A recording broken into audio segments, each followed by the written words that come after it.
La Saint-Louisienne est-elle capable de se mêler à cette course au titre en cette saison 2015? On peut l'espérer, on peut le penser, même si on l'a présenté un petit peu en retrait des autres équipes comme l'Excelsior, la Saint-Pierroise, voire la Saint-Pauloise, la Sainte-Marienne. Mais pour pouvoir donc venir se mêler dans ce genre de course au titre, il faut d'abord gagner à domicile.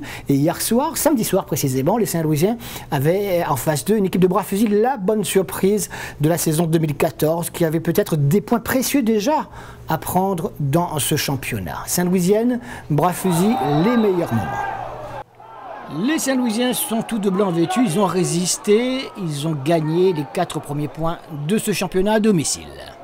Très important surtout à domicile, donc il fallait absolument donc ramener les 4 points, donc on l'a fait, c'est plus important, c'est plus important. Et il n'y a eu qu'un but dans cette rencontre, le but Saint-Louisien inscrit en première mi-temps, l'œuvre de Wisnelda. Willy Wisnelda à la suite d'une bonne combinaison saint-louisienne qu'on va voir sur ces images. Ballon d'abord disputé une première fois par l'équipe de Bras-Fusil qui ne parvient pas à se dégager, récupéré par Zagar qui sert côté gauche Anthony Palani pour Willy Wisnelda tranquillement comme à l'entraînement. 1-0, cela va suffire pour l'équipe saint-louisienne qui va souffrir également quelque peu au cours du reste de la rencontre. On le verra tout à l'heure, les occasions de Bras-Fusil sont relativement nettes, mais on en restera là. Pour l'instant, on tend notre micro. On a joué seulement 31 minutes juste avant le but. Et après, je sais pas, on a trop reculé, on a trop subi. Donc il faudra rectifier ça pour les prochains matchs parce qu'à chaque fois, on ne pourra pas tenir comme ça. Et d'autant plus qu'il y a quand même 2 actions franches qui sont... Ouais, moi et Anthony, 3 même. Moi et Anthony, on les vendange. Donc là, on doit tuer le match. Mais même que ça, 1-0, on doit être plus serein que ça. Et voilà, quoi. Pour les prochains matchs, il faudra rectifier. Voilà. Les deux équipes avaient du reste l'occasion de marquer encore des buts. Regardez, on est toujours en première mi-temps avec cette sortie du gardien saint-louisien dans le pied des attaquants de l'équipe de Bras-Fusil. Bras-Fusil qui se crée une autre occasion, alors faute ou pas faute.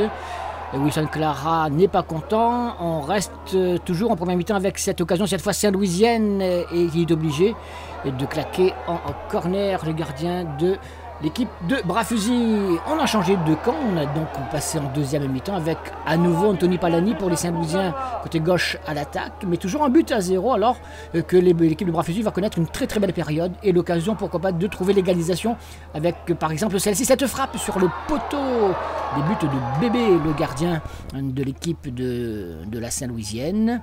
Bras-Fusil toujours à l'attaque, des joueurs qui mettent la pression quand même sur cette équipe saint-louisienne. Il faut un excellent gardien qui va vite faire oublier Bota s'il continue ainsi. On connaît quand même son talent, à Bébé, le gardien de l'équipe de la Saint-Louisienne. Eh bien, pour l'instant, il résiste parfaitement. Regardez là encore, faute ou pas faute dans la surface de réparation. Toujours est-il que le jeu se poursuit. Bis repetita. L'entraîneur de Bras-Fusil n'est pas content et ça s'affole à nouveau devant les buts de la Saint-Louisienne. Vous voyez, Bras-Fusil aurait peut-être mérité d'égaliser, mais ça ne se compte pas comme ça dans un match de football. On en restera là, un but à 0, malgré qu'on implore le ciel et le ciel et le ciel. Sur ce match-là, il y a quoi vraiment, je suis vraiment déçu pour les gars parce que je pense qu'ils ont tout donné en deuxième période. On a joué pratiquement dans la moitié du camp de la Saint-Louisienne.